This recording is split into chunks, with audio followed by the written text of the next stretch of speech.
Okay, year 11 as promised. Next video on the Yom Kippur War in 1973. As I say, I haven't done one on the Six-Day War, but if you look on the previous video on the Suez Crisis, there's some links for some documentaries about the Six-Day War in that. I figured that would probably be a better thing to watch than just me in front of a camera like this. So the Yom Kippur War 1973, I'll get straight into it. With the build-up, again, any event, particularly a war, you look at causes, events, consequences. Well, here's the causes or the build-up to the Yom Kippur War. Now, there's one person who is key to the build-up of or causing the Yom Kippur War, and that man is a man called Anwar Sadat, who you should know about already. Now, he became president of Egypt, Sadat, in 1970 after the death of Nasser, and he's very important. He's a very important figure in the course. As he's very much a driving force behind the eventual peace between Egypt and Israel. He's one of the key figures. There are other people involved, but he's one of the key figures in kind of eventually driving Egypt and Israel towards a peace. Because as we've seen so far in the course, from the first Arab-Israeli war onwards, Egypt and Israel have really been at loggerheads, really not getting on. And Anwar Sadat is one of the key people who brings them out of that and brings them towards peace. And how does he do it? Well, Sadat knew that in order to restore Egypt, which was struggling as a country, it was spending an awful lot of money on rearming and defence, partly because of Israel, and they were stationing a lot of troops on the border with Israel. Sadat thought, right, I need to get the economy moving again. I need to stop spending so much money on defence and weapons. These soldiers, could be doing other jobs. In order to kind of get the country moving again, ideally, we want to remove the threat of Israel.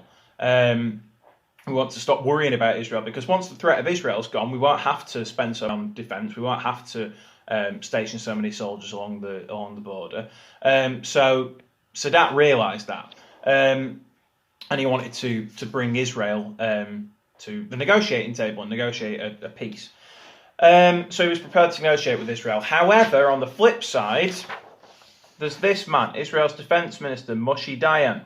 Now, Moshe Dayan had no interest whatsoever in negotiating a peace with Egypt. He famously said that Israel didn't need a foreign policy as long as it had a defense policy. So basically, as long as Israel's defences are strong, as long as they've got a strong army and a strong border with Egypt, they don't need to basically make friends with Egypt. They don't need to have any friends in the Middle East at all, as long as they remain strong, which, as we've seen in previous wars, they are. So Dayan's like, I don't need to negotiate, or Israel doesn't need to negotiate a peace, because there's no need for one. As long as we've got a strong army, strong borders, we're okay.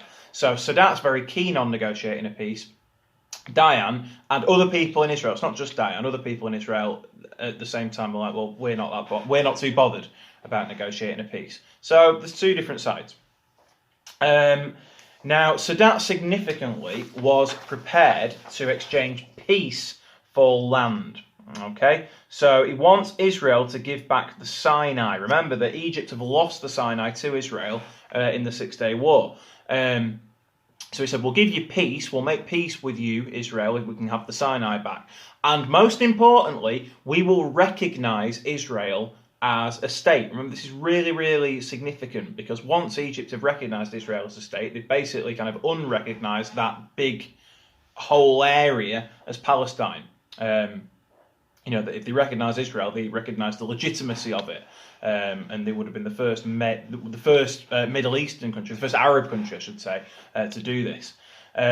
So that's pretty significant. The fact that Sadat's kind of offering that is pretty significant. But as I say, it's rejected by Israel. Golda Meir, who is the Prime Minister of Israel at this time, rejects it. And Sadat then feels the only way to bring Israel to the negotiating table is by making Israel feel threatened. At the minute, Israel don't feel threatened at all, or very much. So let's threaten them. Let's make them forget this whole security thing that Dayan's going on about. Let's make them feel less secure, and let's make them want to negotiate a peace with us. So that's the build-up to it. What about the events? The events of the Yom Kippur War. Now, Yom Kippur, as you very well know or should know, is the holiest day in Judaism. Now, in 1973, Yom Kippur fell on Saturday, the 6th of October in 1973. And on Yom Kippur, and on this day, Israel was basically kind of shut down. There was no TV and radio. People spent most of the day in the synagogue praying. Buses weren't running. Shops were closed. Like a bank holiday, basically, but like a religious bank holiday. So Israel basically shut down, and most importantly, they were not prepared for war because, as I say, the whole country had shut down. Most of the army was on leave. They were at home with their families for Yom Kippur. They were praying in the synagogues or what have you. So most IDF soldiers were on leave. In short, Israel are unprepared for war, and this is the key to for Egypt. This is really important for Egypt because they are able to launch a surprise attack. Much like Israel have surprised Egypt in the 6-Day War, now it's returned. Egypt surprised Israel in the Yom Kippur War. So Egypt bomb Israeli Air Force bases, they bomb army bases in the Sinai, and within 3 hours of this attack, the Egyptian army had crossed the Suez Canal and were in the Sinai. So, it really did catch the Israelis by surprise, and the Egyptians did have a great deal of success in the first couple of days of fighting. Crucially, the Egyptians were armed with surface-to-air missiles, or SAMs for short. Now, I've spent a lot of time banging on about these for good reason. They're very important for the Egyptians because they used to shoot down the Israeli fighter jets, which, as we've seen in the 6-Day War, have been crucial for Israel. The fighter jets have been crucial for Israel in taking out the Egyptian forces or taking out the Egyptian Air Force, as we've seen, and Egyptian tanks. So they've been really, really important. The surface-to-air missiles, the SAMs, Egypt used these to take down the Israeli fighter jets and really eliminate one of the Israelis' key methods of attack. So they were crucial for Egypt. Also, Egypt had anti-tank guns, so they're also used on Israeli tanks because we've seen how powerful the Israeli tanks have been as well, again in the 6-Day War. So both of these, the SAMs and the anti-tank guns, had been supplied by the USSR. Sorry if my phone vibrated then, but someone's just texted me. I'm filming a video. Both of these have been supplied by the USSR. So here's another example of the superpowers, either USA or USSR, getting involved in a Middle Eastern conflict. Here we are, USSR supplying Egypt with the surface-to-air missiles and the anti-tank guns. It's also important to remember, a lot of people forget this, it's important to remember that the Yom Kippur War is not just Israel versus Egypt. Syria are involved again. And at the same time as Egypt attacked Syria with the surprise attack, Egypt attacked Israel. At the same time that Egypt attacked Israel with the surprise attack, Syria attacked at exactly the same time. So it's a surprise attack from the south, or the southwest, where Egypt is, and the north as well, where Syria is. So Israel get a surprise attack from two ends. Remember that Syria have lost the Golan Heights to Israel in the 6-Day War, and obviously they want that back. So much like the Egyptians want the Sinai back, the Syrians want the Golan Heights back. And that's where the Syrians launched their attack. So just as Egypt, were having success in the Sinai, Syria had a great deal of success in the Golan Heights early on in the conflict. Now, Israel, I should come on to what Israel are doing in this. They're not just sitting around doing nothing. As soon as the attack happens, obviously they try and ready themselves for war. So they call up all the soldiers and reserve soldiers for duty, and it takes about 3 days before they're fully mobilised. So that surprise attack really did work wonders for Egypt and Syria early on. But after 3 days, as I say, Israel are now fully mobilised completely. But Egypt and Syria have had this early success. Israel's been taken by surprise. Egypt also, as we've seen, have been very well armed. So that's bought them a lot of success early on. But Israel did bounce back, and it's important to understand why. For me, there are 3 key reasons. One is the IDF, as we know, were very well trained. Okay, that doesn't need too much explanation. We know that the IDF are incredibly well trained, good fighters. The USA, here's the superpowers getting involved again. The USA gave Israel $2.2 billion of military aid in response once they've been attacked. Took a while to arrive. This didn't arrive until the 15th of October, but still, the USA are now getting involved on Israel's side and helping them out. Finally, Syria halted their advance. So Syria advanced into the Golan Heights, but then they stop at the River Jordan. And this actually helped Israel. It gave them a bit of breathing space, basically. This is where Israel now launched kind of the counter-attack. Now, Syria were, again from the USSR, they were armed with infrared equipment, so they could fight at night. The Israelis' plan is that they're going to launch a tank battle in the night time because they think that'll help them beat the Syrians. And at first, that doesn't really work because the Syrians, as I've said, are prepared for fighting at night time. But eventually, these really powerful Israeli tanks do overpower the Syrians because, as I said before, the IDF are well trained and well supplied. The Israeli tanks are very good, and they do eventually overpower the Syrians. Now, and from about the 10th of October onwards, the Syrians start getting pushed back by the Israelis. Now, to take pressure off Syria, Sadat, remember Egypt is still involved, Sadat ordered the Egyptians now to push on. But this is where Egypt make their mistake. They pushed on further into the Sinai, away from the SAMs. The SAMs are stationary, are largely stationary, so they have to kind of stay where they are. And so suddenly, the things that have been used to kind of give the Egyptians cover and take out the Israeli Air Force aren't there anymore. And that allows the Israeli Air Force and the tanks to start taking out the Egyptian forces, which they do.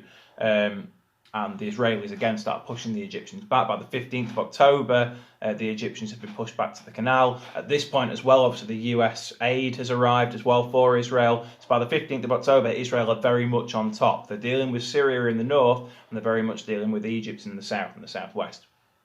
By the 19th of October, the Israelis had crossed the Suez Canal. So now Egypt are very much on the retreat, and they're pushing the Egyptians back.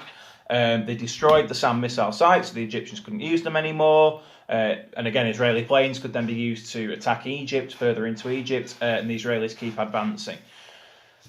So, how did the war end? Well, it ends because Sadat and the UN called for a ceasefire. Now, Israel at first ignored this and carried on pushing.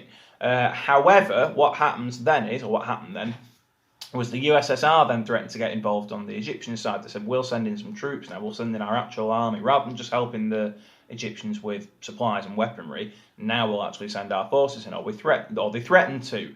And the USA, in response, went on nuclear alert, because the USA are thinking, this could really blow into a full-scale war. We don't want the USSR getting involved in case we get pulled in. So the USA go on nuclear alert. Luckily, for the sake of the world, the USSR kind of back down over this, and they go, we don't want it to blow into a full-scale nuclear war, because that'll be the end of the world. So the USSR do back down. However, it's scared the USA into thinking, right, we need to put a stop to this before it really does blow up into a full-scale nuclear world war, World War III. And at the same time as this, the other Arab nations in the Middle East start putting pressure on America by refusing to sell oil to the USA. They say, look, unless you stop Israel fighting, because at this point Israel are just cannonballing through Egypt, USA, unless you stop Israel, we'll stop selling oil to you. So they use what's known as the oil weapon. And it works because the USA then do put pressure on Israel to agree to the ceasefire, which they do on the 25th of October, 1973. Finally, consequences. What are the consequences of the Yom Kippur War? Well, first of all, quite significantly, Israel realised they weren't invincible. Remember that they've been crowing about how they don't need a foreign policy as long as they're secure. Well, even though they've won the Yom Kippur War, and it's been quite an overwhelming victory for them, even though they've eventually won this war, the surprise attack and the early losses have woken them up a bit to how potentially vulnerable they are. They no longer feel completely invincible. Yes, they've won the war, but at the same time, the early stages of the war really did give them a fright. So they think, right, okay, maybe we should negotiate a peace.